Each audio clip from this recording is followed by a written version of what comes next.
Decembra beigās Ventspils poliklīnikas fizikālās terapijas kabineta medicīnas darbinieki apguva jaunu iekārtu.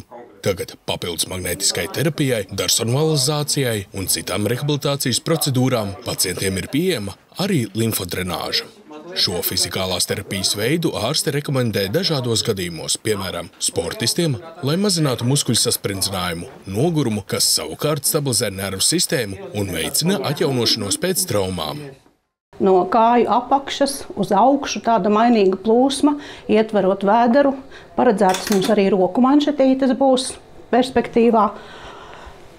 Pacientiem mēs varam izmantot gan medicīnisku problēmu risināšanā, to profilaksē, līdz pat estētiskai medicīnai, ja? Kā arī pēc nopietnām operācijām, kur ir zināmu iemeslu dēļ limfostāze, arī mēs veiksmīgi varam cīnīties ar tādu problēmu. Limfodrenāža arī palīdz stiprināt imūnsistēmu, tomēr galvenais mērķis ir normalizēt limfas cirkulāciju, kā rezultātā organisms daudz ātrāk atbrīvojas no toksīniem. Izvada lieko šķidrumu no organisma, līdz ar to lieko šķidrumu izvadās arī toksīni, kas organismā uzkrājās.